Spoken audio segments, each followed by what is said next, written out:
What about zones? I feel like you probably get that question a lot. I think I remember you saying you get that question a lot. Like, what Oh zone yeah. do I apply for? Yeah. How do you do that? So again, zone choice is purely personal preference, right? Um, this is usually where I get kicked by my buddy that's sitting beside me or get side eyes. Why are you telling about these zones, whatever? But the odds are already so long. The chances are so far out there.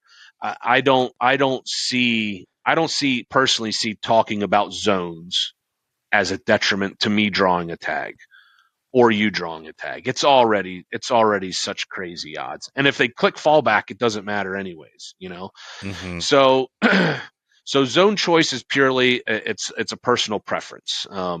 Some folks want to hunt certain areas because they maybe already have some kind of knowledge about the area, about the zone, where maybe they're a landowner themselves already, or they have a buddy that's a landowner or something. That drives a lot of people's zone choices during application. Some folks go on and look at not only harvest history, but like the sizes of the bulls. And if you know how to navigate some of the game commission stuff, you can find that information out there, right? So um, it's hard to say. It's hard to say go to or to pick zones with a high success rate for bulls if we're just talking about bulls because it's already a high success rate hunt to begin with. And that's Hmm. that's that's in part because the allocation is so low, right? So we're talking about a season where there's only two bull tags awarded in the whole zone. There's only two dudes, two hunters. There's lady hunters, two hunters. Trying to get two bulls. Heck yeah, they're going to be successful. They're more than likely going to be successful. Matter of fact, it's like 97% of the time they're successful. Um, so to try to pick a zone to say which zones have higher success rates as far as bull harvest, that's all the zones. All the zones have that upper 90s success rate. Um, Yep. so a reason for somebody to be unsuccessful in a bull hunt would be they just don't show up, which has happened for one reason or the other, medical or personal reasons. We had a guy end up in jail a couple years ago. That tag just drifted away in the breeze. Um, but so but you're unsuccessful for one of those reasons, or you got really picky and maybe passed up for whatever reason. Whether there's a million things that can play out for that, but for the reasons for being unsuccessful, um, I would say most of the time you can be just being completely honest with yourself. It was your choice. Whether you restricted yourself because of size requirements or being picky, whatever. Now, sometimes it's physical limitations though too. Sometimes guys just can't go. Sometimes hunters have issues with mobility. That happens a lot, with some of our aged, applicants and successful draw winners. But as far as like picking a zone for for success rates, that's pretty much non-issue. Don't think about that. But we recommend to folks that are looking for or that want an opportunity at a big bull. We recommend, and this is just numerical order. We really like 4, 10, 11, 12, 13, 14. Pretty much any of those double digit zones. We really like 4. Now, I mean, big bulls can show up in any zone, and they do often, right? So it's not to say that big, huge bulls don't come from those other zones, but the ones we mentioned, those zones seem to do it consistently. Now, things are changing. We're 5 years now into multiple seasons with multiple bull allocations. And, it is quite frankly harder, more difficult, not as easy, whatever you want to say, to find those truly big bulls. They are still out there. There's no doubt about it that they are still out there. There's fewer of them. So any of those zones are a good pick. Um, it really is. It comes down to luck of the draw. And then if you really don't care, so you're required to pick at least one.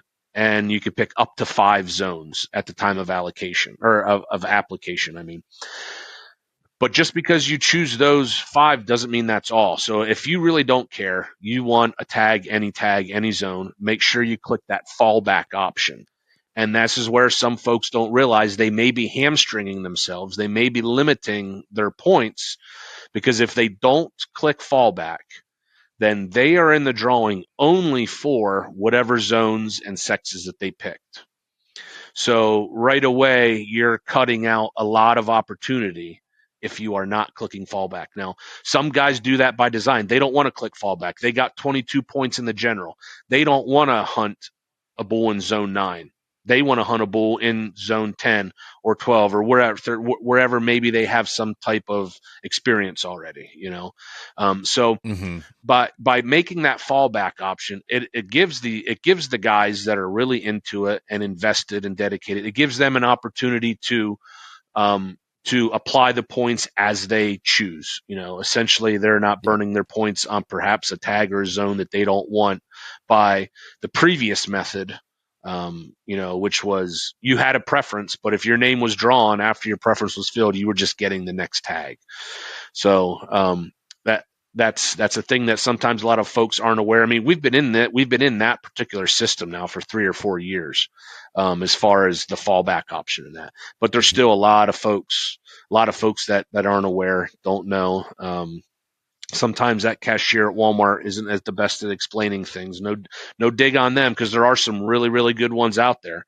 But a lot of times, guys just say, I want to put in an elk application. And they go on, the clerk goes on there, does his thing, and before you know it, you applied for something you don't even know about. But if you're not really invested and dedicated to the knowledge that goes with the application process, then that's just the way it is. And then you're gonna wonder why you drew a cow tag in BFE somewhere. Like, what the heck is this? I didn't apply for. Well, yeah, you did because you didn't specify. Yeah, the going back to where you're talking about the zones, with the biggest bulls and stuff. I mean, yeah, the Game Commission has all that information out there to be able to find. So it's not really like much of a secret. But like you said, I mean, you named off half of the zones basically. Yeah. I mean, so last year in last year in archery season, we had a zone 10 archery bull hunter. We shot a whopper bull in archery season there. 456 inches gross, actually. A monster bull. I'm not lying. I mean, it's legit 37-inch drop tine. I mean, just an amazing, just a hell of a unit. I mean, just a stud. But again, that zone 10, that's one of those zones that consistently seems to put out bulls like that, or, of that similar caliber. Now, again, remember, we're doing all this talking about our numbered zones. Potentially next year, this is all going to be different. The boundaries where we killed that bull in zone 10 this year, maybe in a whole drawn in the boundary of a different zone, next year. So 10 is always is a proven producer. 12, 13, 14. Again, in archery season, we killed another big bull in zone 12, a 413 gross bull in archery season in zone 12. Those are the zones that consistently put out the big bulls. Now, but like I said, the big bulls can be found in any of the other zones. They do exist. They are there. And they do show up in the harvest statistics in those other zones. But when you are focused on big bulls and you have to pick zones at time of application, we would recommend those zones. Yep. Unless somebody might have a family connection in another zone that knows something and they want to apply to hunt there. That's how the system is built and designed, that they can do that. Yeah, that's there's big bulls all over, Yeah. and it's like unless you have a specific one in your in mind or of it, like you're saying. You Well, get you like got so. pretty good chance. So this bull right here, he's not in frame well, it's not good. But this is a zone 8 bull here mounted behind me. This bull was 455 inches net, grossed 467, right? From zone 8. Now, conversely, this bull over here, this is a zone 14 bull. Mm-hmm. Gross 432 as a 6x6. So both these bulls are our 2 state record firearm bulls, typical and non-typical. We were fortunate the hunters that harvested them gave us a set of repro mounts for each, repro antlers for both of them. Then we took them and had them mounted then, and we're gonna take them out with us. When we go to the Elk Expo or if we go to any other events, take them for people to see. They're just incredible specimens. They are jaw dropping, just holy crap bulls anywhere in the country. I mean, they hang with any of those Western bulls anywhere. They are exquisite specimens for sure. So, Yeah. I mean, like I said, zone 8, that wasn't one of the zones that I listed, but that's where that bull came from, or that's where that bull was harvested. Now, again, that's a long story. He didn't live there; he was passing through, but that's where we got him. So, they really can just show up in any zone, but the ones we talked about, those are the ones that I personally apply for in different orders depending upon the season. Yeah. Yeah, that all makes sense. I'm trying to think, is there anything else that we're missing on that application process? No, I think that's really it. Those changes that we talked about, that it be implemented next year, 2026. The July 1 start, which is immediate for those 2 special tags. The potential zone boundary changes for next year that are still to TBD.